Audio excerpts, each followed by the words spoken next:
I mean, a little bit. I mean, just as a pair, those I mean, those fights are just they're just old person fights.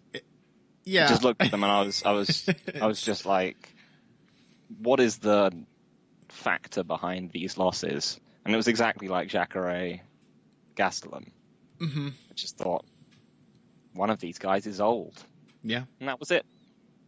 I mean, yeah.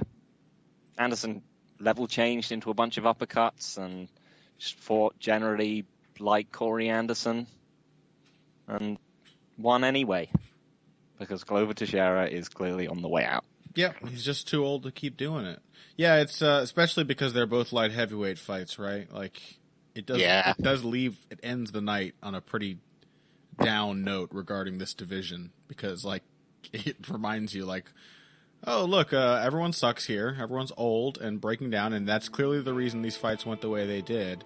And who's here to replace them? Anthony Smith and Corey Anderson. Who's excited for the future of the light heavyweight division? I can't wait.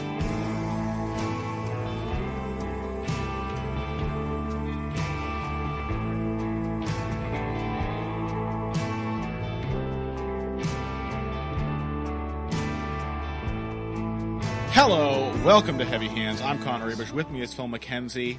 Everything's normal.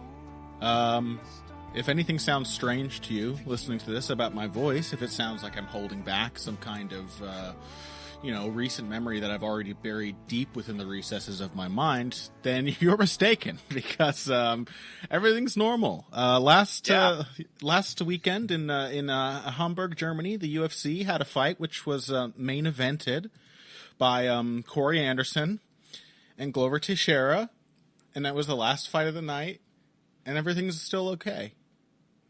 Yeah, I mean, you would have wanted more finishes from that card. Yeah. I mean, it definitely had, it had a record-making number of decisions. But, yeah, I could have used a first-round knockout at some point. Yeah, but maybe not like a super depressing one. No. I wouldn't have wanted to watch something that was like an old, beloved dog getting put down. Mm-hmm. I mean, that would have been a terrible way to cap off what wasn't really a great card, but wasn't an existentially brutally depressing one. But thank God we didn't get that. Yeah, it would have sucked. So we're talking instead on today's episode of Heavy Hands about next week's card, which makes us happy and gives us something to keep living for, and that is UFC on Fox something. Forget the UFC branding, because the most important thing about this card are the three fights at the top of the main card. That's Eddie Alvarez versus Dustin Poirier 2. Jose Aldo is making his return, and might be walking a fine, dangerous line here against Jeremy Stephens, who has been doing some big things in the featherweight division on his own accord lately. And then Joanna Jedrzejczyk is also making her return after losing also her second consecutive title fight against the challenger who finally unseated her. She's fighting Tecia Torres, who I have always been a fan of, has long been one of those like underappreciated technicians in this division. So this card is fantastic. And then after, we are going to possibly talk about something that may or may not have happened last weekend. I mean, we'll have to check our emotional state, I think, by the time the show's ready to wrap up to see if we can, people know what happened, right, Phil? Yeah, unfortunately they do. Okay, all right. We lost a real one, so people already know. We don't have to talk about it by name until we get to that segment of the show. Let's talk about the previews, the things that are exciting. Eddie Alvarez, Dustin Poirier. This fight was shaping up to be something truly incredible, which is no surprise because both of these guys are very, very well known for insane back and forth action fights. And as everybody probably already knows, their first bout ended due to an illegal knee from Eddie Alvarez, which was thrown in the midst of one of his all too typical comebacks. After being hurt by Poirier, he then stunned Poirier, and they were mixing it up. Poirier went down and had a hand on the ground when he took a hard knee to the face. and that was the end of the fight. What do you draw from that matchup, Phil? And does it tell us anything about the way this fight will go? Or, in your mind, was it just too crazy and back and forth and seemed like it could have been going either way? Well, I mean, the first thing I want to say is that I'm just so happy we're getting to see this again. Yes. Because it's so rare that MMA manages to have everything align. Mm-hmm. And he says this touching his desk in the assumption that nothing is going to happen between now and the time they actually walk out there. But even just in terms of the matchmaking and who fought who, both of these guys took on dangerous, dynamic, brutal finishers. Mm-hmm. Well, they both fought Justin Gaethje, the same guy. But also Anthony Pettis for Dustin Poirier, mm-hmm. and they both came out on top, and it preserves this amazing matchup. And we get to see it again, and it should be just as incredible as last time. I mean, I think what I took away from the last fight was Dustin Poirier has become a pretty bad matchup for Eddie Alvarez. And I say become because I think he's evolved into a much different fighter than the one he was earlier on in his career. And I think from that perspective, I'd say that it makes more sense to look at who Eddie Alvarez is first to see why that's the case. Because if I had to characterize Alvarez's style, it would be he is an anti-brawler. He's characterized as a brawler a lot of the time, or sometimes a technical brawler, maybe in the Matt Brown mold. Mm-hmm. But I would class him as anti-brawler, and I think that makes a lot of sense if you look at him in terms of all the specific tricks that he's picked up. Is that he is someone who operates at a very close range. He's someone who operates best in the pocket. He's someone whose entire game has evolved to kind of catch aggression and turn it round, not in necessarily any kind of particularly deadly counterpunching kind of way, although he is a decent counterpuncher. But it's more that he just has these tricks to be able to push aggression just to one side and then to attack people with these it's never like beautiful technique. Mm-hmm. It's always just off kilter stuff that people wouldn't quite expect. It's that little darting right hand, the kind of bolo punches to the body. It's his ability to get out from the fence. It's all designed to beat people who are a bit like Eddie Alvarez themselves, but not quite as good. Yeah, I mean, I think it's safe to say that Eddie Alvarez is extremely matchup dependent, because you put him in there against somebody like Anthony Pettis, and his game just doesn't really have the right answers to like destroy a guy like Anthony Pettis, given the type of fight Anthony gave him. But you put him in there against Justin Gaethje, and even though you can say that Poirier is becoming a worse style matchup for Alvarez than the other way around, I think their fights with Gaethje, Eddie kind of came out looking better, had an easier time, and seemed to have the exact right answer. It was just a process of watching his tactics take more and more effect as the fight went on. Whereas Poirier was a little more hanging on by the skin of his teeth at certain moments. But it's because, like, you give Eddie Alvarez somebody who will just walk forward and try to brawl with him, he has the answers. His style is not built on ironclad technique. So, likewise, if you give him a fight like Conor McGregor, where it's very much about him not getting the fight he wants, he has to cover the distance. Now his lacking technique and all of his various little specific issues become a huge problem, and he gets embarrassed by the likes of Conor McGregor. But you give him the right kind of matchup in Justin Gaethje, or potentially Dustin Poirier, if he does not fight appropriately, something I imagine we both kind of feel about this matchup. And Eddie Alvarez is exceptionally dangerous. Yep. So I think a similar kind of fighter, to my mind, is Jim Miller.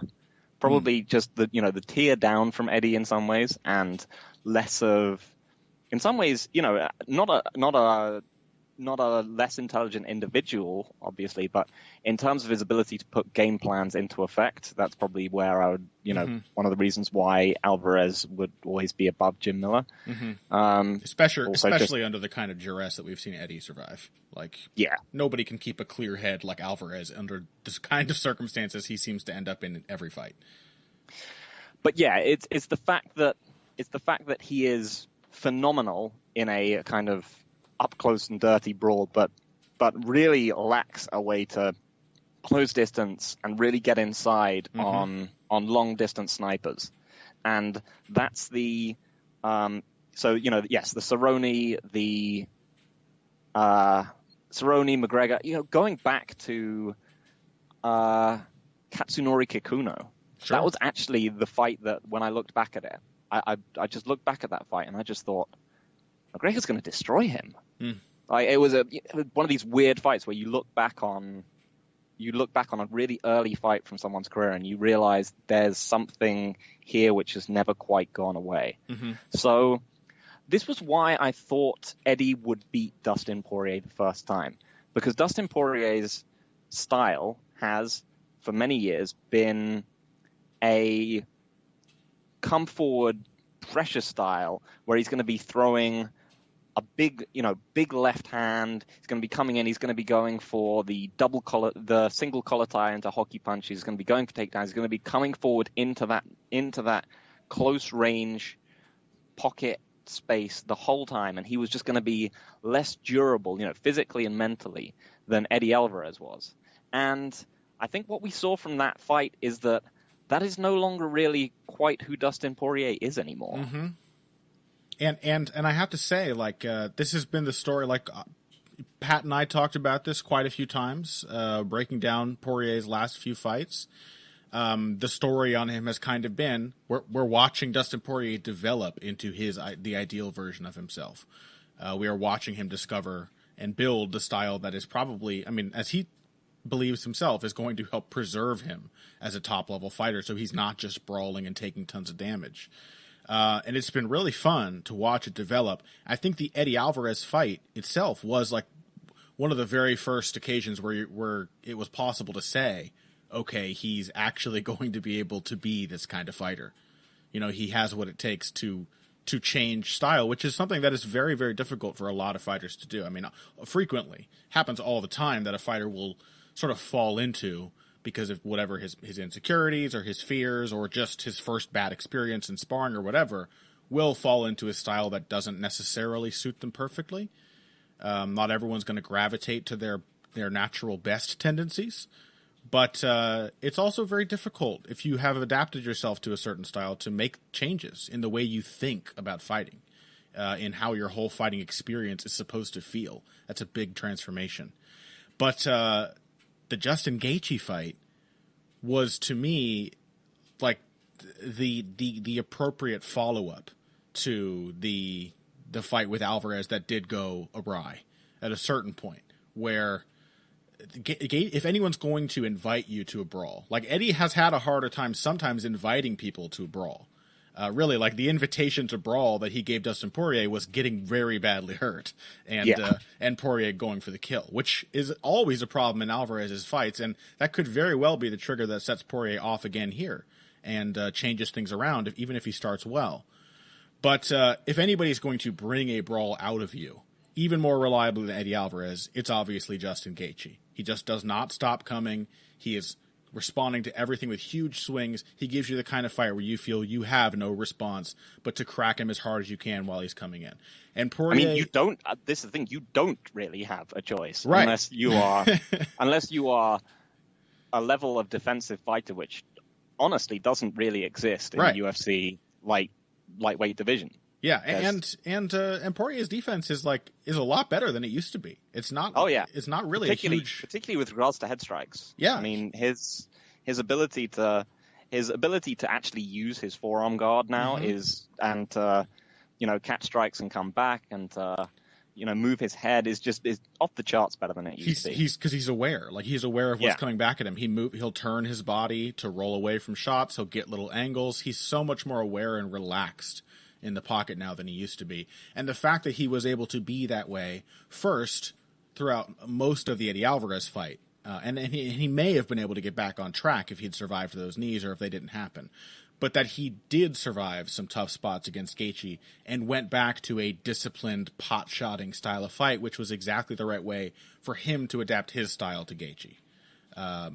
Is, I think, a huge sign. Like, it says to me very definitely, okay, Dustin Poirier can be this intelligent, composed fighter. He's not going to get sucked into a brawl by just anybody. And in fact, he may be at the point where he can prevent Eddie Alvarez from sucking him into a brawl. Because, let's be honest, he was having some of the kind of success that McGregor was having against Eddie Alvarez before that the crazy exchanges began. He was really picking him apart pretty reliably, pretty dominantly from long range. So this fight has a kind of narrative of Dustin Poirier hurt Eddie Alvarez, and then Eddie Alvarez came back and hurt Dustin Poirier, and then that was the end, and we never got to find out what was going to happen. But Poirier hurt Alvarez a lot worse than Alvarez hurt him, and a lot more consistently. He landed a peach of a counter left hand. Like, one of the best punches he has ever thrown landed flush on Eddie's chin and almost knocked him out cold. He almost knocked him out on at least 3 occasions in that flurry. At a bare minimum, it was Maynard Edgar-esque. Yes. In that he was literally inches away from being stopped. And honestly, if the referee had stopped it, I wouldn't have been super pissed off.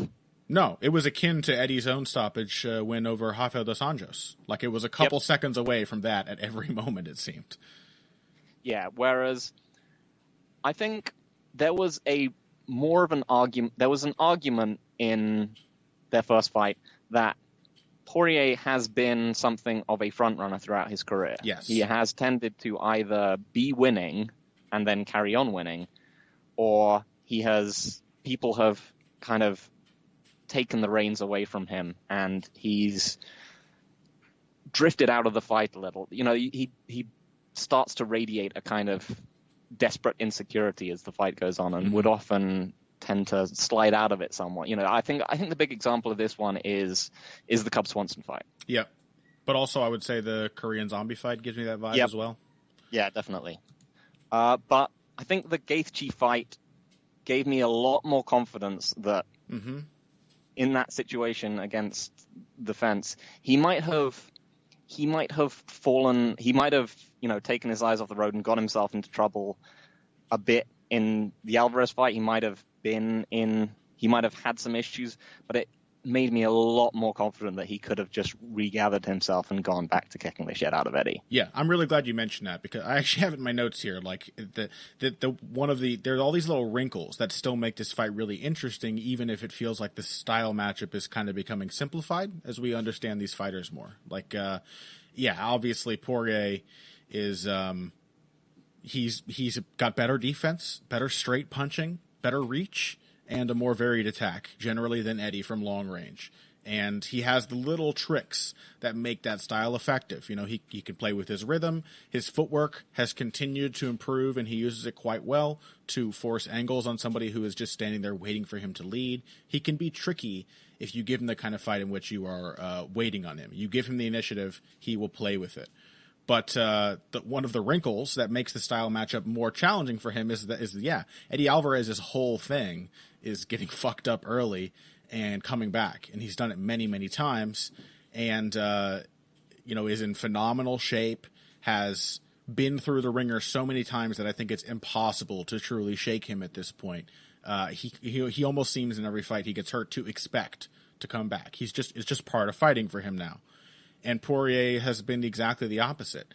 And the Gaethje fight, like, we have seen signs of this change coming in many other fights. Like, for example, I would say the Joe Duffy fight was a messy ass first round, and Poirier managed to wrangle it into a controlled fight.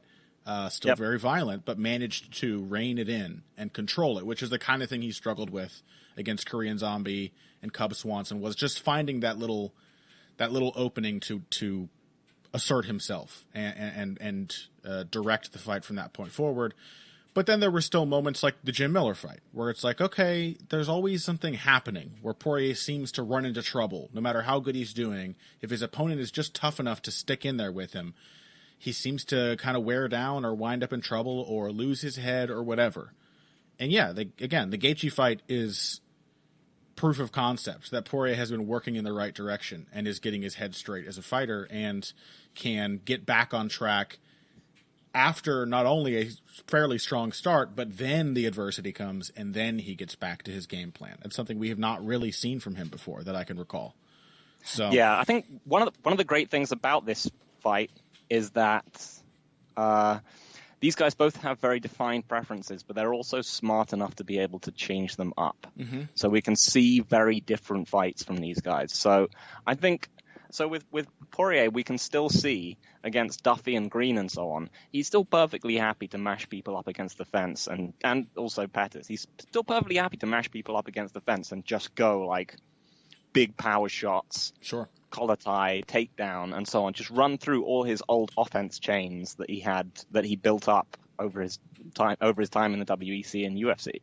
But we've also seen he's increasingly happy to just be this outside sniper.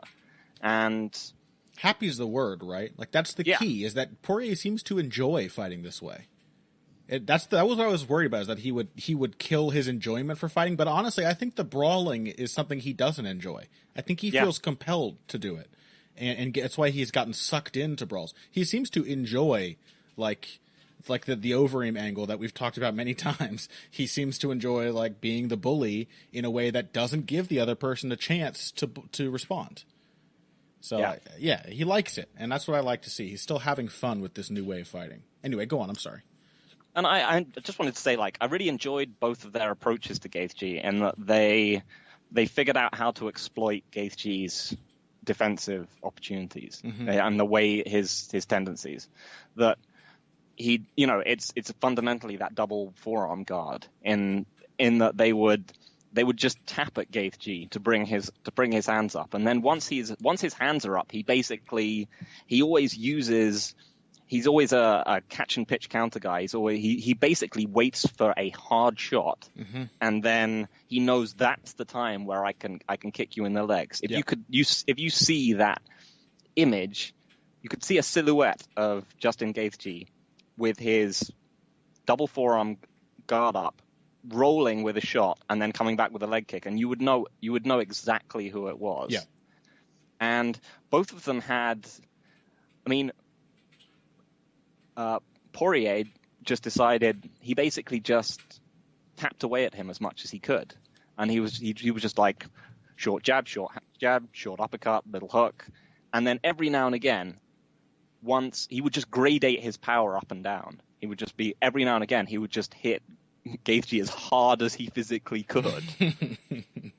Until Gaethje started to get genuinely worried about whether he could put his guard up. And meanwhile, and Alvarez, did something similar, just, tapped him to bring the guard up and then started hammering in the body shots.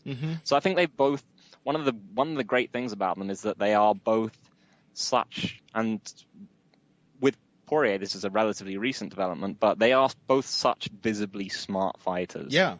They both, there are solutions to Gaethje. Gaethje is, I say this way too often, but he is a fighting IQ test type of opponent, because he's, exactly what you're going to get out of Justin Gaethje. His style, he may be cleaning up technique and so on and so forth, but his style hasn't really changed dramatically, and he has the kind of style that is just giving you more or less the same thing to respond to over and over and over again until you stop being effective in responding to it. And both Poirier and Alvarez came up with solutions that went a couple steps beyond the beginning of each engagement. They both came up with really nice layered ways of getting reactions out of Gaethje, like sort of ways of stealing the initiative back from a really aggressive opponent without having to be so aggressive that you end up in his kind of fight. Yeah, it shows great intelligence and poise under pressure from both guys. We knew Eddie had that, so that's why I consider myself especially impressed by Poirier's performance. Even though, I think Eddie's was maybe the better performance because it was just perfect, everything he did to Gaethje. But I think in a slightly less forgiving style matchup, Poirier also fought a fairly perfect fight. So, I mean, comparatively, they both fought Anthony Pettis, and you can see the differences between Poirier, who has 2 gears he can run through.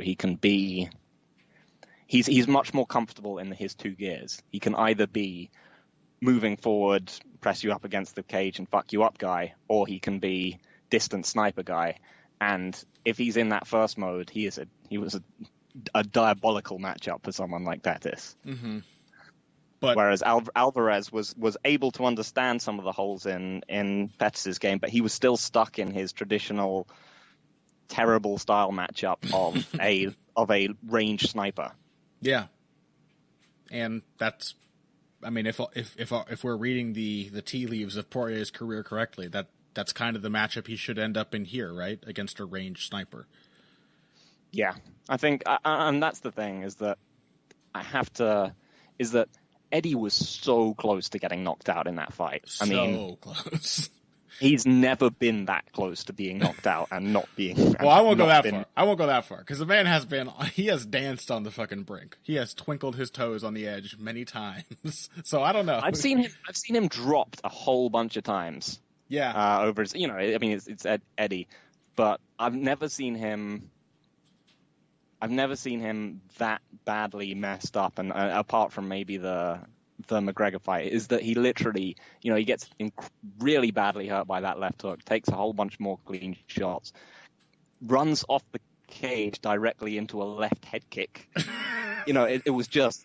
It was savage. It was just horrific. The way he reacted to the first left hand was like a movie vampire, like a vampire from Blade, where he got hit by it, and then he didn't start to disintegrate until he'd taken a few steps away, and then he just started the silver dust coursed through his veins, and he started to fall apart. But the thing that I'm curious about is that so I think we both favor Dustin, but the thing I'm curious about is that Eddie is over his career the better adaptive fighter, just no doubt about it. How does he change a rematch? Well, that's the thing, is I do believe that he is still quite style dependent. Have we ever seen him adapt to this kind of style matchup successfully? Not very well. There was the Anthony Pettis fight, but Pettis has such a gaping hole in terms of wrestling defense. It was a fight that, I mean, I have said many times, I scored for Anthony Pettis. I have no problem with Alvarez winning it, and I was disappointed and frustrated by Pettis at the same time that I thought he narrowly won. But it was not nearly as inspiring as like that. As a performance against a tough style matchup is nowhere near as impressive as Poirier's performance against a tough matchup that was Gaethje. So I to me, in my mind, like Poirier feels like he has more flexibility to account for different styles. I'm not sure that Eddie can be given a fight in which he has to lead and he has to cover the distance and do that effectively. I think Poirier is too keen-eyed, too smart, and too patient at this point. I think it's very, very likely that Eddie's window into this fight will not appear until he is hurt by Poirier again. Yeah, so that's kind of the way I felt, is that, I mean, the Pettis and also the Melendez fights they hinged largely on Eddie's wrestling, and he got marked up by the jab of both guys. Yes. And, I mean, losing to Anthony Pettis is okay, or just like edging him out with not very helpful takedowns, but getting outboxed by Anthony Pettis is not the greatest look. Mm-hmm. When he's spending like half the fight doing what he doesn't do well, which is fighting off the back foot. Yeah, absolutely.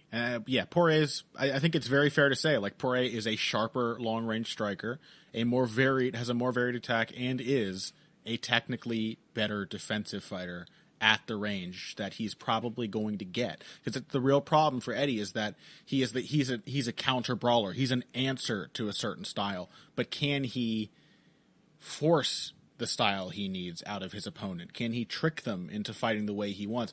The ace up his sleeve is literally almost getting knocked out, and then coming back, which, yeah, that may very well be enough. I think Eddie has, it's safe to say, a significantly better chin than Dustin. And Dustin's only been knocked out twice, I think, in his career. But still, like, it's very, very difficult to finish the job against Eddie Alvarez. And he is more comfortable fighting hurt than just about anybody else I've ever seen. So it's still going to be extremely interesting. And every single time Poirier has any kind of success, those will be the moments at which Eddie Alvarez is probably going to get back into it. But every other moment, it kind of feels like it's going to be Poirier's fight to me. I like if Eddie Alvarez could possibly have a fight in which he doesn't get hurt at some point, because it will get exciting at some point, of that I have no doubt, then I would pick Poirier to win a fairly comfortable decision, just outpointing Alvarez from long range. But as it is, I think it may end in a knockout, because we got 5 rounds to work here. And Poirier, he does a great job, as you said, mixing in those kill shots and varying his tempo, varying his power. He's a very clever fighter when you give him the initiative, and he's going to hurt Alvarez at some point. I'm very sure of that. So yeah, it's rare that the younger, less worn, and visibly faster improving fighter does worse in a rematch. So right. I honestly tend to think that I think Poirier might just steamroll him. I think, like, if the same thing happens as last time, I think there's just a chance that Eddie just goes out. I think could be. I'm not going to call it till I see it, but you may be right. I mean, it was very close, but that's the thing, is once the steamroll gets started, when the steamrolling begins in earnest, is when Alvarez gets interesting. So I'm hyped. I'm going with Poirier. I think it'll be a 4th round TKO. I'm going to take a first round TKO. First round TKO, you fucking madman. When's Eddie Alvarez been knocked out, other than the McGregor fight? That's a good point. I was expecting to get knocked out in 1 round by McGregor. Yeah, he was knocked out by Nick Thompson in 2007. So the GOAT. Yeah, otherwise irrelevant. Yeah, he's only got a loss to the GOAT and Conor McGregor. So knockout anyway. Yeah, via knockout, yeah. Well, both of us picking Dustin Poirier. It's been super fun to watch him develop as a fighter, and he has not at all, he's not lost any of, like, the exciting feel. Again, like, it's a perfect setup, even though it was incredibly risky. It's a perfect setup that both of these guys fought each other. Poirier had one more fight than Alvarez in the interim, the Pettis win, but then they both fought Justin Gaethje. Both went up against this identical, difficult matchup against this really inexorable kind of fighter, and both came up with clever and yet still astoundingly violent ways of solving that question. So I want to see both of the guys who did that fight. I absolutely want to see that. So I'm very excited for this one. Let's take a break. When we come back, we're going to get into the co-main event. As said before, former champion and featherweight GOAT Jose Aldo is taking on Jeremy Stephens, who I think is on a 3-fight win streak at the moment, with some pretty frightening knockouts over the likes of Doo Ho Choi and Josh Emmett. We'll talk about how relevant those kinds of wins are, and whether Jose Aldo can maybe replicate the moves of a Renato Moicano or his own moves against Frankie Edgar to sort of neutralize the dangerous puncher after this. Hey everybody, thanks for listening to this week's Heavy Hands. If you like what you hear, please consider pledging to support the podcast on Patreon. Patreon is basically continuous crowdfunding. You sign up to contribute a certain amount per month to help us with production costs and the like, and in return you get rewards ranging from a mention on the Heavy Hands website to a question or topic of your choice being discussed on the show. We have a lot more in the works to reward you for your help, and we appreciate every contribution. No amount is too small. Just head over to patreon.com and find how you can help out, the only show dedicated to the finer points of face punching. Now let's get back to it. Jose Aldo, Jeremy Stephens. Are you ready, my friend? I am. Well, let's talk about it. Welcome back to Heavy Hands. We're talking about Jose Aldo, Jeremy Stephens, the co-main event of UFC on Fox something or other, taking place in Calgary, Alberta, Canada. I'm a little scared, Phil.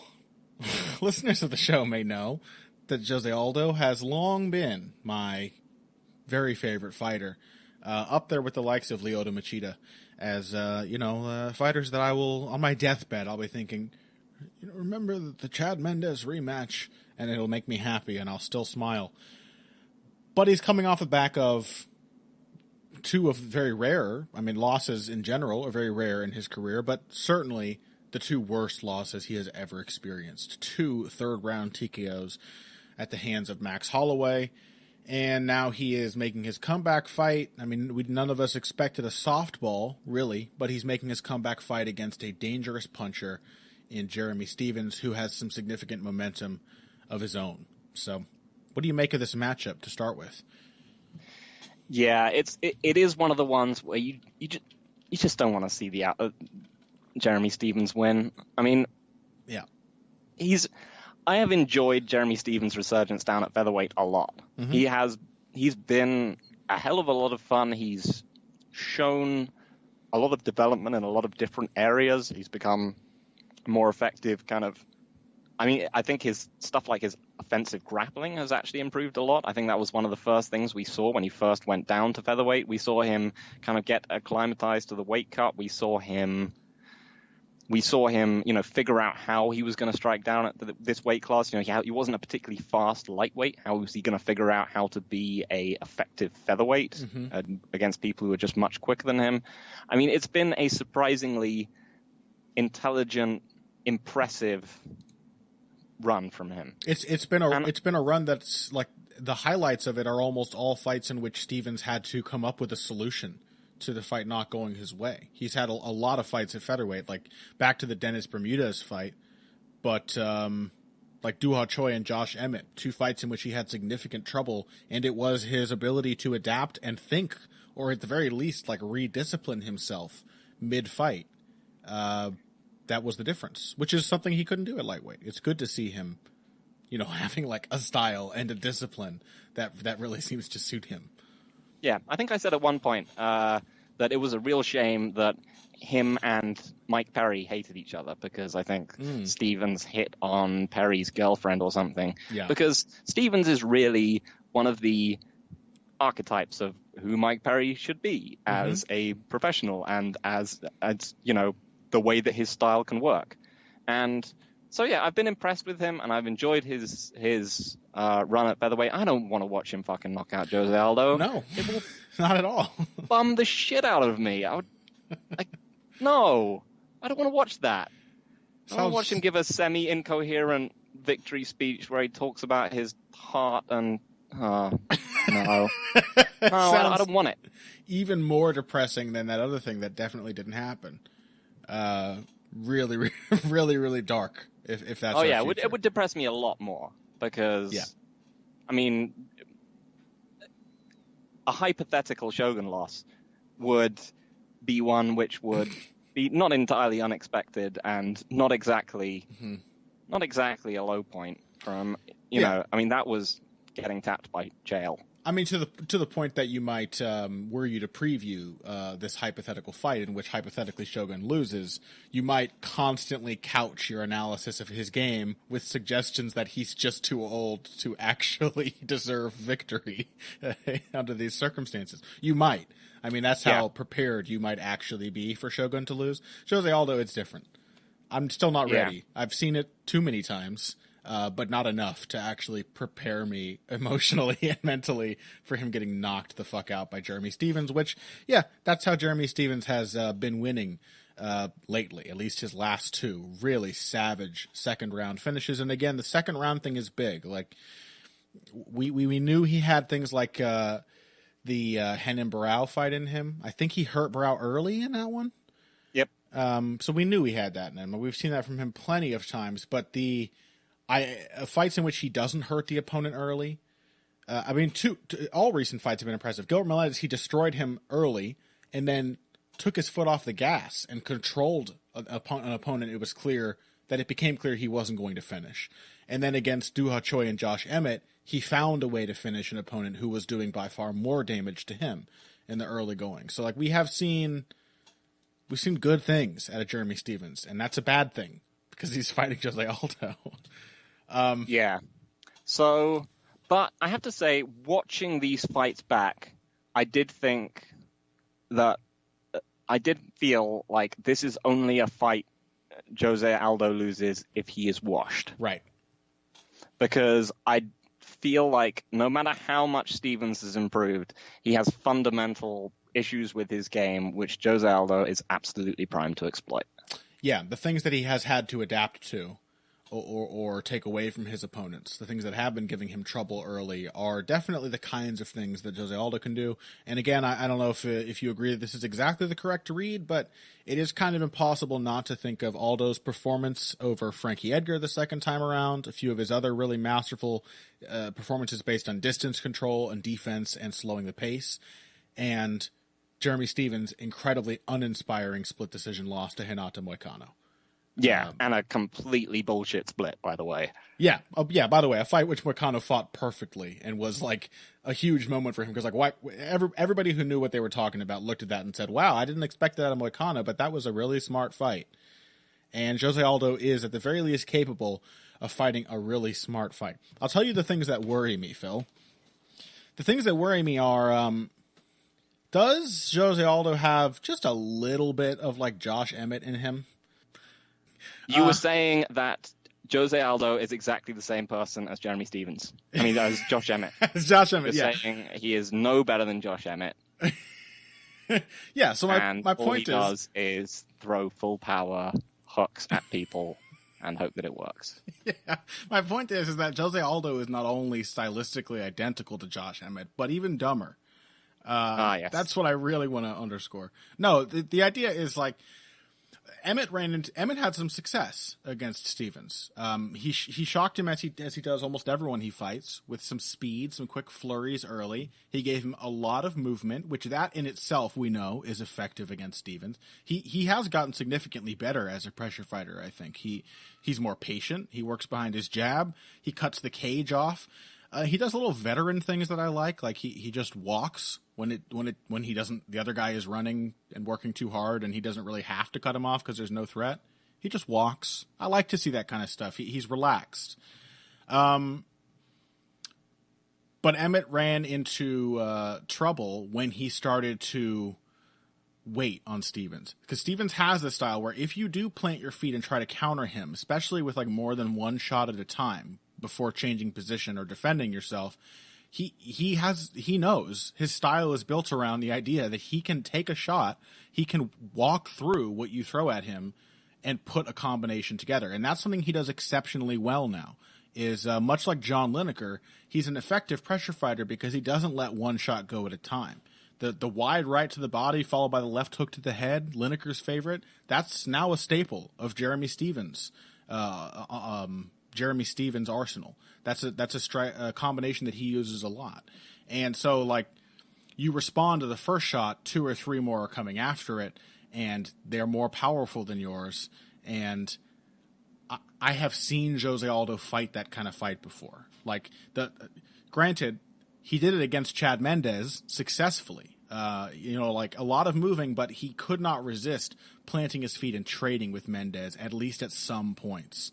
Mendes is an even more powerful puncher than Jeremy Stevens, the hardest hitter in this division, I think. But that may also have been the last time Jose Aldo was able to go through a fight like that. It was not easy. Stevens has not looked close to slowing down. He has not had any losses that look as damning as Aldo's losses to Holloway. So, I don't know. What are your thoughts on that? Am I just a bastard for comparing Jose Aldo to Josh Emmett? No, I mean, I think it's one of the key questions of the fight, which is how reliant is Jose Aldo on his moments when he steps down and when he kind of steps down and opens up the taps and relies on them to scare people off. How much does he need those moments? Because he's had them in every fight. Is that when he'll get chest to chest with someone and he'll just go, you know what? Here at this point, I'm going to throw faster and harder and more than you can. And in the Holloway fight, the issue here was that he didn't know when he could do it. Is that Holloway was constantly kind of tapping away at him with a jab or angling off and coming with a 1-2 or and he was never sure how hard the shots were going to be. Similar, to the way we're talking with Poirier and Gaethje. The gradation of power coming at him meant that he was never sure when was the time to open up, and he started opening up at bad times, and it started, visibly kind of putting holes in his cardio and confidence. That's not going to be what's going to happen here. What's going to happen here is that he may open up to try and scare Stevens off, and Stevens will just throw back completely unfazed. Yeah, Stevens often, he sees the punch coming at his face, he knows it's going to hit him, and just starts preparing his simultaneous attack anyway. It works. Yep.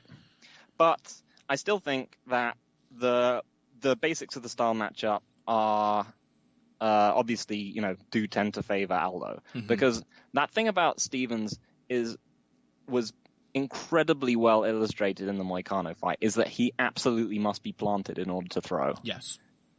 And this means that he is vulnerable both to, he's not necessarily vulnerable to pressure so much, but it certainly makes him vulnerable to people fighting on the outside. Because I think Stevens' main ability, his most impressive innate trait in terms of athleticism, is his ability to tell where people are going to be and how they're going to respond to his strikes. So if you think of things like the Bermudez knockout or his knockout of Honey Jason, is that he's one of these guys, and I think he shares this with maybe a few people. Like I think Chris Weidman, he shares that with, is that he can tell where people are going to be moving in space, and he can put his fist through it, or his foot, or his knee, and he's just exceptional at figuring that out. But he can only do it within a relatively small area in front of himself, because he has to be standing fully planted in order to actually do it. He definitely, his footwork is better for pressuring than it used to be. He puts himself in more of those positions from where he can launch those attacks, but the way he attacks does still limit his effectiveness as a pressure fighter, because he loads up, puts a ton of power. It's effective if you get somebody who cannot play with range as well as like a Renato Moicano or, especially a Jose Aldo can, then these big sweeping attacks that Stevens likes, they work very well. There's a reason that right hand to the body is such a great pressure fighter's tool, because it prevents an orthodox fighter from pivoting out in the direction they would normally like to without first creating more space. And if you get them against the cage, it's a fantastic shot to follow up off of, because it literally traps them in front of you. It puts them in a box, basically. But if you're against Jose Aldo, if you're against somebody who's keeping you on the end of their jab, who is changing direction of movement constantly, who is really thinking hard about when to pick and choose their spots, which I assume is the way Aldo would try to approach a fight like this, then that's where Stevens runs into trouble. That's where loading up becomes a real problem, where opponents can see the attacks coming and they realize it's almost the Jackson Wink switch-up problem, They realize, this attack will set up the rest of the combination because he's powerful. If I let him get in position, if I let him get the range, get a read for the range for the first attack, if I haven't let him touch me, if he's not exactly sure how far away I'm really standing, and that first shot misses by a mile and I'm already moving in the wrong direction for him to follow up, how good of a pressure fighter is Jeremy Stevens really? Is that the kind of situation he can adapt to, or is he too attached to his power punching style to figure it out? And so far, that the latter has been the case. He has been frustrated by that kind of, even Hanan Barao in their fight, I also thought was a close fight that I thought narrowly Barao had won. Fine with a Stevens win, but consistently that is the style that has given him trouble. A patient. It's also notable that Stevens was like, "Oh yeah, I broke him afterwards," and I found myself thinking, normally when you break someone, the fight trends in the opposite direction to the way that one did. Normally you don't break them and then they win the next two rounds, arguably. Yeah. Yeah. So I'm interested to see if Aldo's tendency to open up the taps gets him into trouble. And I don't think it will necessarily get him into trouble, and it'll just get him knocked out, because even then, Stevens generally needs multiple shots to put people away. I don't think he would land particularly clean on Jose Aldo. But I do worry about his gas tank, because those fights against Holloway were reasonably fast-paced, but they were not super fast-paced. And it's hard to look at them in some ways and feel like this guy who's incredibly pissed off with how the UFC's treated him, who clearly doesn't really love the sport anymore and has been talking repeatedly about wanting to leave and go and do boxing or football or whatever, is that he can be discouraged, and that's what's draining his cardio more than anything else. That's what worries me over a 5-round fight, because Jeremy Stephens is very difficult to discourage and has incredible cardio. Jose Aldo has dealt with a tremendous amount of pressure, I think, since he became champion. And it's kind of hard to, losing the belt, I don't think has relieved it at all for him. I think the pressure is still mounting in ways that he has not spent his entire career preparing for. So it's not easy to tell how the mental state, the discouragement, can have a huge effect on your performance, a massive effect. People really don't understand how much your mindset affects how you show up in the cage, how you respond to every little success your opponent is bound to have. So yeah, those are the questions. I want to say my hope here, I just want to give people who like Jose Aldo as much as me, which is no one, but people who like him half as much as me, there are a few. And I want to give a little hope that for those who aren't aware, Jose Aldo has spent the last several months working with Robert Garcia and the likes of Mikey Garcia in doing a lot of boxing. And I like that. I like seeing MMA fighters work with legit high-level experienced boxing coaches. And a lot of the lessons I have seen Aldo taking seemed to be in the realm of relaxing and learning to move with flow and punch automatically. And I don't know. He's probably past the point where those things can really, really sink in. I mean, he's an incredible fighter, but how incredible is he mentally if he can do what most fighters completely fail to do, which is reinvent a fundamental aspect of his game late in his career after bad losses. But yeah, it's Jose Aldo. I think there's a chance. And I think he already has the skills in his back pocket, like we saw in the Edgar fight again, to fight the right kind of fight against Stephens, where Stephens just does not have a chance to get into it. So hopefully he's taken a few lessons to augment that style of fighting, and that will be enough to keep him from falling into the war that Stephens wants. But we'll see. I'm excited, but I'm anxious too. And that's it for this segment. There's no more we can say. We just have to wait and see what happens to the former champ. But another former champ is also fighting on this card. And in segment 3, we are going to talk about her. Joanna Jedrzejczyk lost her strawweight belt to Rose Namajunas last year, and then lost the rematch in a scintillating performance from Rose Namajunas, an absolutely perfect fight, and a much improved Joanna too from the fight before. She came in and fought a great fight and just could not overcome the style matchup. She is making her return against Tecia Torres, who has one of the better resumes in this division, and is unfortunately not one of the most exciting fighters in this division, and people just don't seem to really care about her. But she is proven and good, and will, I think, continue to be sort of a dark horse at strawweight for years to come. She had a really impressive performance against Jessica Andrade, even in defeat, and has a very different style matchup against Joanna this time around. So we'll talk about that, and then we'll get into the events of UFC Hamburg after this. Yay.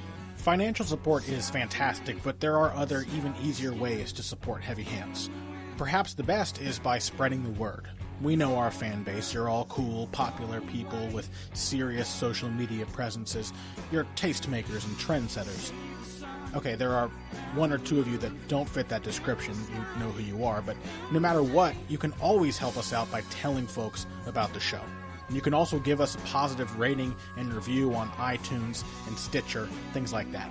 We rely on word of mouth and positive feedback to grow and improve, so thank you very much for your time and your help. Now, back to the show. Welcome back to Heavy Hands. Joanna Jedrzejczyk, Tecia Torres. I'm going to let you take the lead on this one, Phil. What do you make of this matchup?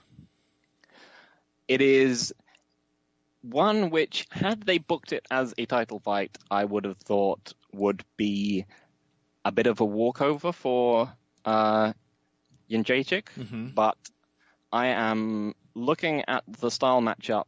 I am increasingly less convinced by this. Mm-hmm. And in some ways, I feel like I might actually be pushed towards picking Torres, which may be controversial. You are a madman. It's controversial doesn't come close to. Okay, all right. So what? So why? I mean, what's this? What has changed in your perception of this style matchup? And I imagine it does have to do something to do with how Jedrzejczyk compared to Rose Namajunas. Yeah.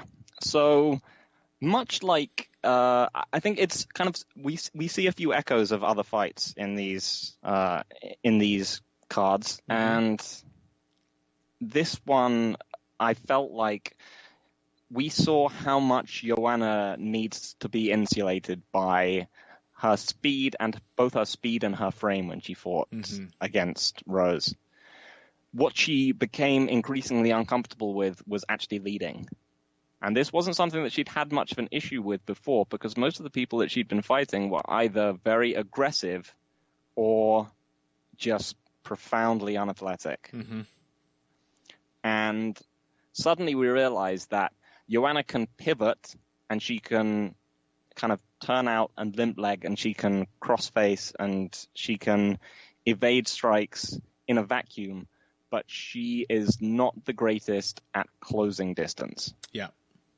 And one of the things was I looked at the Namajunas against Torres fight, and I realized that she had a hell of a time closing distance on Tecia Torres. Mm-hmm. And she is much better at it than Joanna is, frankly. Mm-hmm. I mean, perhaps not. Admittedly, this is, Rose improved dramatically over the course of several fights. But it was still her tendency to go for kind of broken rhythm entries, come in with the left hook, dart in, angle out, and so on. All this stuff was still there. And it was just very hard for her to get in on a very determined kind of Tecia Torres, who would then open up in close if they got inside, try and go for the clinch or takedowns. It was Rose struggled to solve a problem that she is more well equipped to solve than Joanna is. Yeah, that's an interesting way of thinking about it. Yeah, you're absolutely right. I mean, I agree that the big things that gave Joanna so much trouble in the fights with Namajunas were the speed with which Rose could cover distance. Credit to her skills as well for being tricky and constantly coming up with new ways of covering distance. But the speed was definitely an issue. Rose's innate athletic ability. And Rose's reach really, really threw her off. That, to me, is a key difference, though, between that fight of Joanna's and this fight with Tecia. Joanna had two things were going on, especially in the second fight with Rose. Well, the first fight, too. The fights with Rose. Rose was pressuring. She was taking the fight to Joanna for the vast majority of those bouts. So Joanna was given a sort of matchup in which she normally expects to not be leading, to be pot-shotting when she is leading, and to otherwise be countering. Then the reach became a big factor, because she was not touching Rose. She was not walking forward and finding her own distance. She was having the distance set for her by Rose's own attacks. And that really, really turned her to counter-punching, which she's not that fantastically great at. And then, Rose has some power. But this is the thing, though. I feel like what we've seen from Joanna is normally carving up aggression. And I mean, who has she fought that you would describe as an actual outside fighter? I mean, maybe Jessica Penne. Yeah. Oh, I mean, yeah, absolutely. She's when she's had more outside kind of fights, they've been very slow. They've not been very decisive. Yeah. Because it was the rhythmic issue with her against Rose. Yeah. It was the fact that she was waiting on the outside. I mean, the Rose wasn't just coming forward as, Gadelha or Andrade or Kowalkiewicz were. They were all full-on pressure fighters in one way, shape, or form. Mm-hmm. Either, just blitz or a tank or just, punching volume into the clinch. But instead she waited on Rose, and Rose was able to kind of just wait, blitz, wait.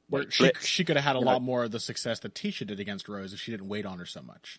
But I mean, the thing is, we saw Joanna's best success, as it is with a lot of people who fight Rose, it was in the clinch. Yeah.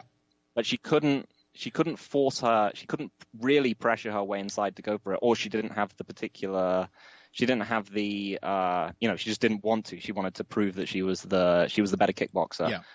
It wasn't a good look, whatever the reason that Torres is that kind of fighter as well. She is an outside fighter who's perfectly happy to eat up large gaps of nothing and feint and feint and feint and then come in. And then, so increasingly I feel like, and the other thing which kind of actually pushes me towards Torres is that she is a fast starter, and Joanna is not, and this is a 3-round fight.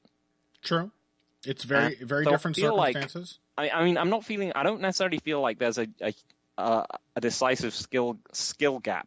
And we're at 5 rounds. I still feel like Joanna is she's just a much deeper striking toolkit, and she would just end up and Torres would just basically end up emptying her bag of tricks and I don't think she'd be able to get her takedowns going, which is what really ties her game together. But it's emptying the bag of tricks that I'm concerned with, right? Yeah, like, this is why I'm not sure if she can empty. I'm not sure if Joanna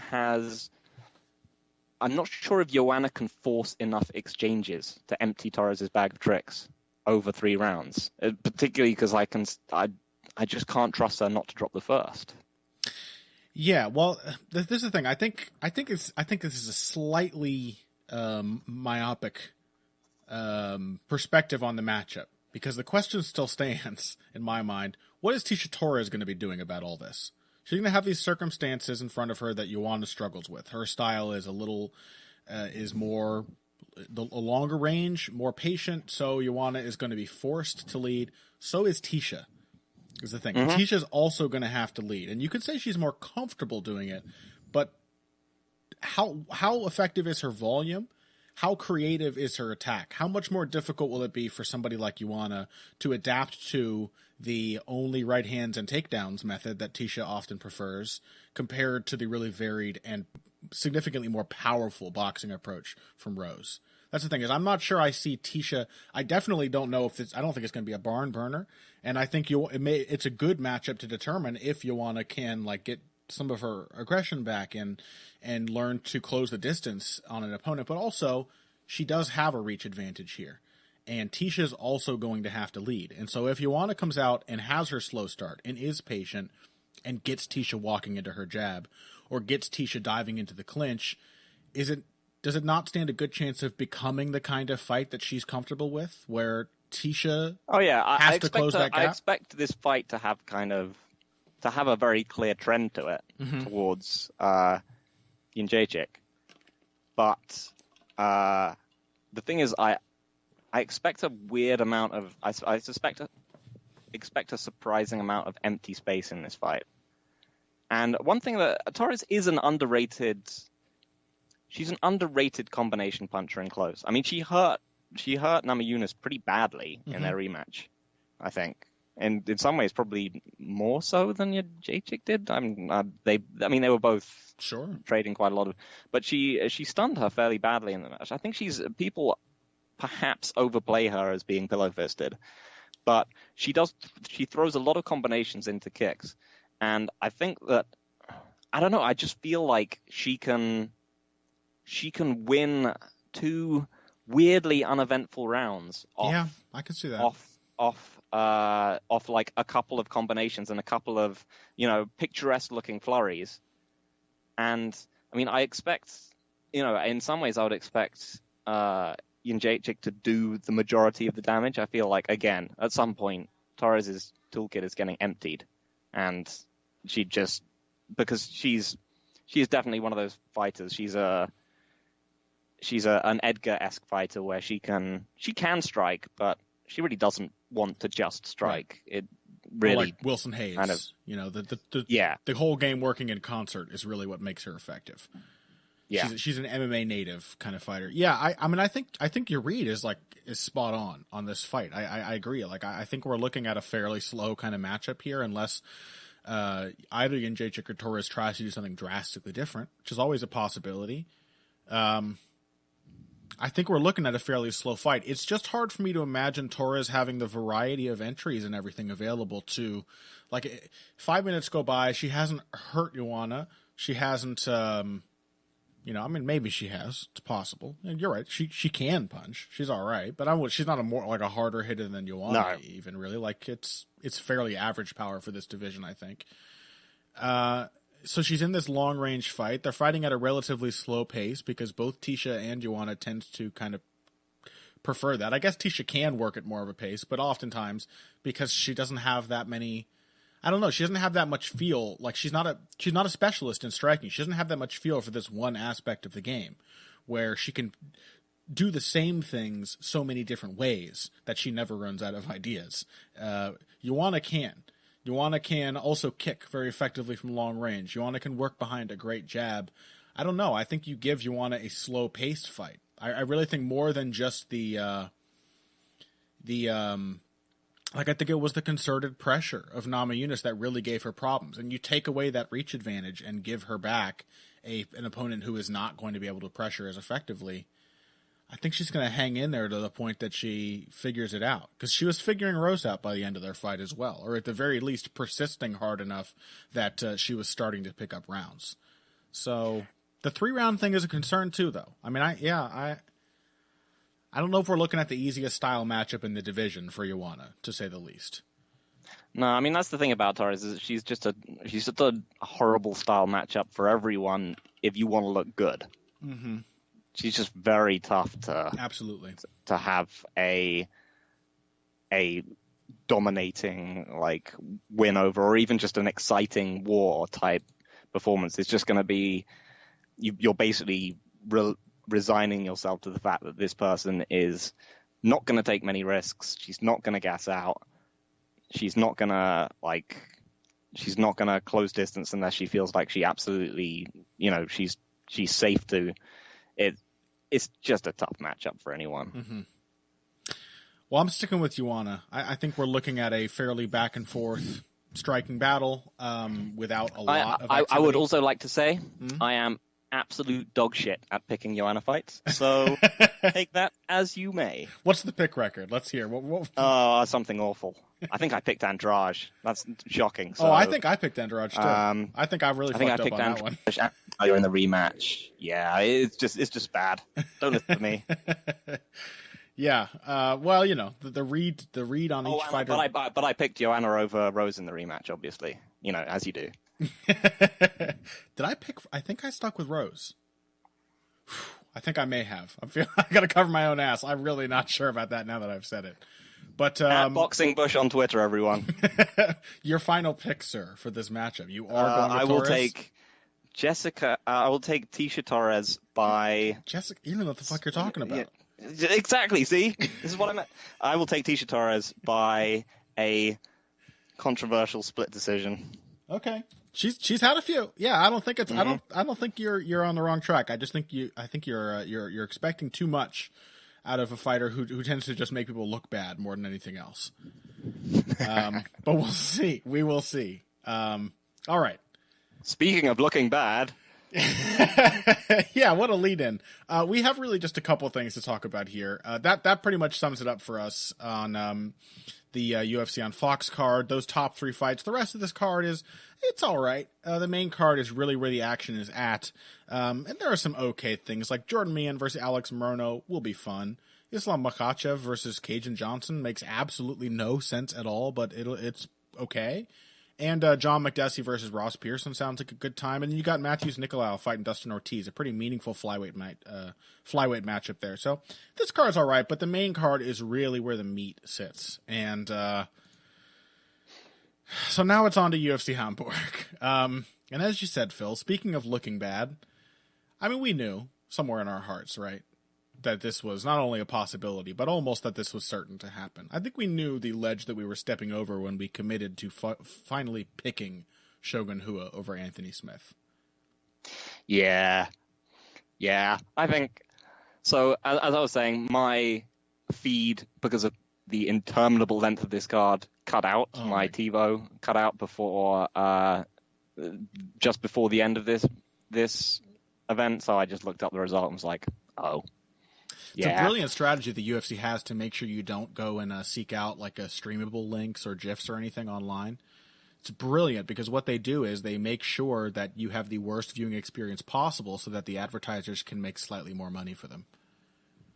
Yeah. It's great. So in the end, I guess we ended up seeing turnover in the light heavyweight division, which should make us feel happy about it. No. And it doesn't, does it? No. It doesn't make us feel happy at all. Because as I said last week, the deciding factor in this matchup is very likely going to be youth. One man can take the other man's punches and the other cannot. One man can move quickly and the other cannot. One man can probably recover from fatigue should it happen, the other cannot. All of these things that make it a very bad idea for most 35-year-olds to be fighting a top 10 opponent in the UFC were true.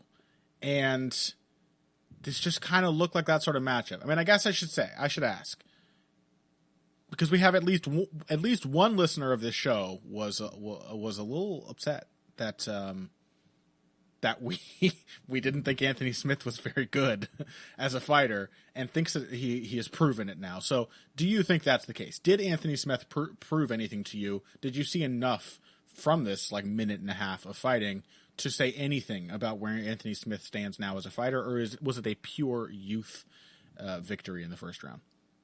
I feel like pretty much both the top two fights of this card were youth victories. So, I mean, this is the thing, is that I am genuinely glad to see Anthony Smith doing well. He's a guy that's clearly struggles a lot. He's clearly fighting against himself a lot. Mm-hmm. And it's always heartening to see someone kind of winning that fight. Yeah, that's the thing, too. Some of these comments online, I have no personal issue with Anthony Smith, people. He seems like a great guy. He seems really nice and very honest and aware of where he is as a fighter, and it's good to see him coming out of nowhere to make some really notable wins. And he's tremendously fun to watch. Sure, and when he does get somebody hurt, the reason he had so many comeback knockouts, I mean, he goes for the finish, man. It was a savage way to follow up on hurting Shogun early, so props to him for that at least. Yeah, he's a great finisher. I think that this division is just better for him, partially because it sucks. Yep. And it is terrible. And also, heavyweight is terrible. And he should go to heavyweight. Are bad divisions filled with old people.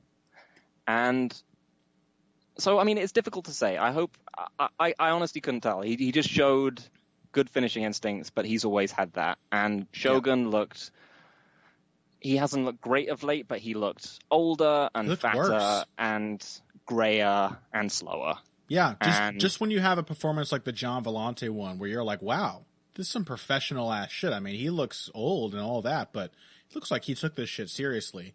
And then just to fuck with you, he comes in after that, and yes, looks in significantly worse shape, looks significantly slower. I mean, we only saw a minute and a half of fighting, but compare it to the first minute and a half of the John Vellante fight, and everything about Shogun's body language is not nearly as good in this one. Yeah, so, I mean, I don't know if this is the thing, we've seen, turnover in the light heavyweight division, but it seems almost entirely due to just entropy.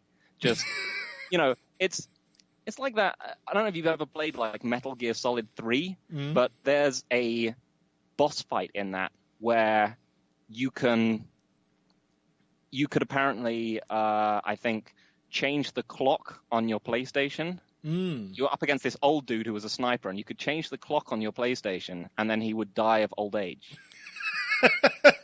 You could just win the boss fight that way. And that is basically kind of feels like what happened in the top two fights on this card, is that finally we've seen some turnover at light heavyweight because the old guys are just done. They're finally dead. Glover looked okay against Corey Anderson, but it's still like, it looked almost exactly like a Corey Anderson fight where he just did Corey Anderson things and he ducked his head into like 6 or 7 uppercuts and it didn't knock him out. And Glover looked exactly the same as he looked against Alexander Gustafsson. So all a fight like that does is show you the difference in level, that's the gap that still exists between the likes of Alexander Gustafsson and Corey Anderson.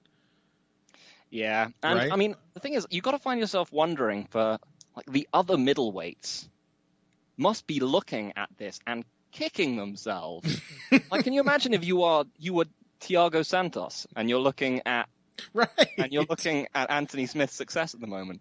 Can you imagine what would have happened if Thiago Santos had fought Rashad Evans and Joe Gunhua in their current Santos states? Would be incredible at light heavyweight. He would have someone out in row G in Hamburg would have fucking caught Shogun's liver out of the air like a baseball if Thiago Santos had been fighting him. Yeah, and they would have fried it up. They would have taken it home, eaten it with some spätzle. I mean, no? Yeah, I fully agree. Hamburgers, you can't trust them. Good, thank you. I mean, yeah. How many middleweights could have replicated that kind of performance against the ghost of Rashad and, the third fatter, slower Hua brother? Virtually all of the ones younger than 32. Yeah. Honestly. Yeah, it's absolutely true. Again, credit to Anthony Smith, I guess. It's very hard to draw much from a minute and a half of fighting. Especially when in the past, like we talked about that Hector Lombard fight of his last week, we have seen bursts of effectiveness from him where you get like 30 seconds, a minute of lots of movement, lots of this, lots of that. He had a Shogun who was looking particularly plodding, who came straight after him, who ran into like 3 shots and whose only response was to keep trying to press forward. Smith did a good job of stepping back and using his reach. But it's not like I can talk about this like it was a masterful dissection of a fading legend. It was a really washed-looking Shogun, and Anthony Smith put the finishing touch, like after that front kick he landed, he backed himself directly into the fence and just happened to catch Shogun right at the end of his reach as Shogun was coming forward. Like, who knows what else would have happened, but it's not like Smith was fighting a perfect strategy. He just hit Shogun on the chin. Yeah, and then the fight ended. I would really like to see Smith do well, partially because he's just fun as hell to watch. He's just super fun. He's super violent. He's got incredible finishing instincts. He attacks tons of different angles. I'd like to see, and now that he's got a few name finishes under his belt, maybe we see like a completely new, confident Anthony Smith come out that we've never seen before. And I would love to see that. Who does seem so saddled by like insecurities and stuff like that in their fights. Like it might be crazy what a little bit of confidence and momentum can do for somebody like Anthony Smith. I mean, he went on the mic and called out Alexander Gustafsson in a fight that won't happen because, again, light heavyweight is terrible and awful and it's bad. But he's already like making waves. People care about Anthony Smith now, and now he is a top 10 light heavyweight in the UFC, and isn't that exciting for all of us? Couple of quick words on Nasrat Haqparast before we head out. We talked about his fight with Mark Jacasey last week, and he looked really good, didn't he? He looked phenomenal. Yeah. So I think one of the things we were worried about is that he did in his previous fight, he did the athlete thing of, he would burst in and out of range. And this looked like it might match up particularly badly with Jacasey's style, which is not the most kind of technical approach, but has a lot of offbeat stuff in it. Yeah. A lot of similar to, the Mendes versus Aldo type of thing. He will do a throwaway attack and then come with the real attack behind it. And so, his classic thing is that he sort of dashes forward, tapping with the jab, and then kind of drops the boom with the big overhand right.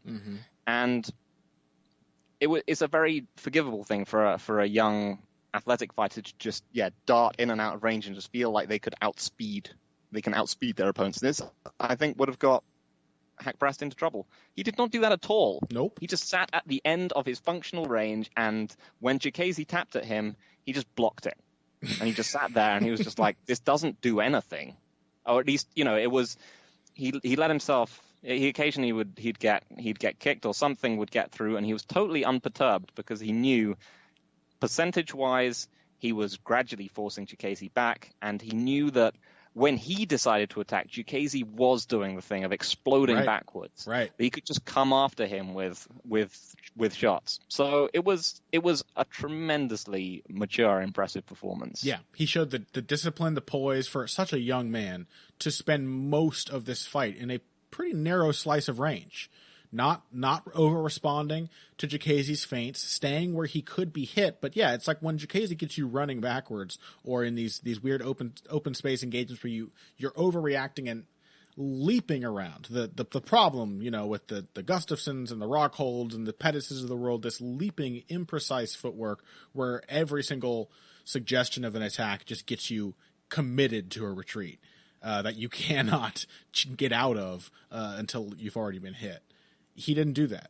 He made Jacasey do that. And I thought Jacasey looked all right. He didn't fight like a moron. He showed some tightened up boxing of his own. Had some nice counter uppercuts, was putting his punches together at a few moments.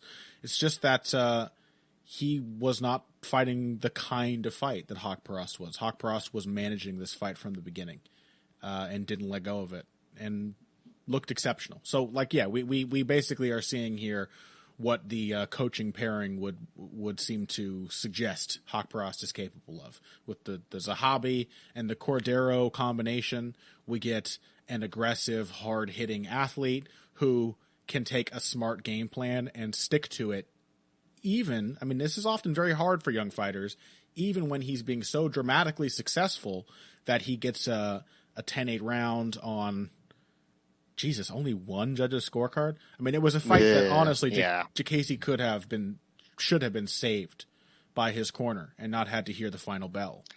It was a little worrying in that way because what you saw was a young man's confidence and a young man's durability getting broken. Yeah. And those are not good things to have. Bad fight for Jacasey. But on the flip side, being able to maintain control and composure while putting on that kind of performance, when you're Nasrat Haqparast is a very good look.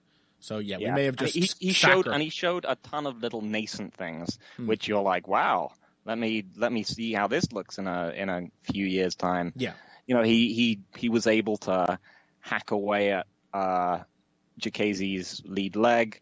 He landed some. He largely relied on the big left hand and the 1-2, but he was able to do some things like he landed his own nice kind of under the armpit uppercut counter at some point. He landed that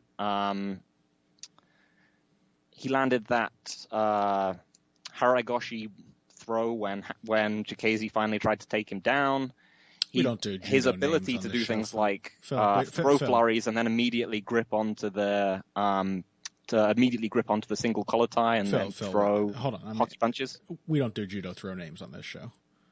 I apologize. That's a real Kenny Florian kind of move. Yeah. So we just call it. We'll edit it out. He did just put it in yeah. I'm going to change it so that it's just you saying he did a wrestle. He did a throw good. He did a great throw good. One of the best throw goods I've seen.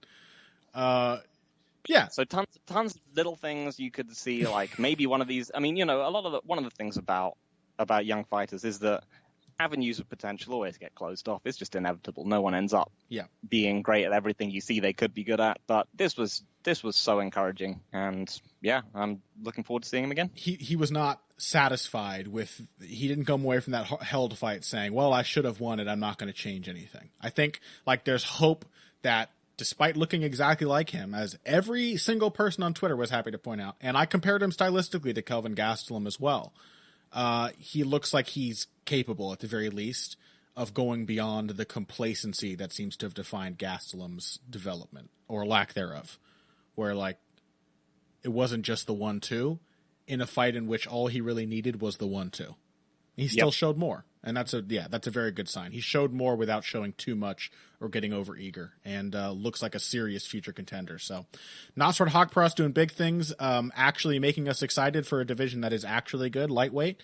And then light heavyweight is just dying in the worst way possible at the top of the card. But oh man, that's UFC Hamburg behind us, and we are definitely looking forward to this next UFC on Fox card. And we hope you guys enjoyed this this show. We're about to wrap up here, but before we do, Phil, you've got a toe-to-toe preview coming out this week, I presume? Yep. So we'll be previewing Alvarez Poirier. I don't think we'll be previewing any of the other fights, but check that one out. Should be great. I'm looking forward to running through it again. Nice. Don't ask me what I'm writing this week, because I don't know. I will not. Okay, great. Well, that's about it for this week's edition of Heavy Hands.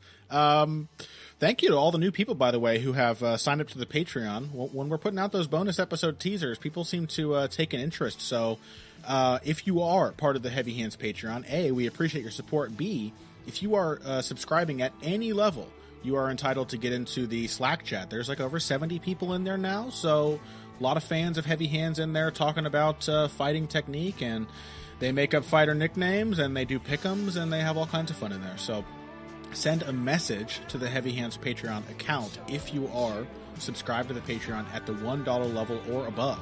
And I will get back to you as soon as possible and get you into that Slack chat so you can join the fun. And until next week, what else is there to say? What do I usually say at the end of the show? Oh, yeah.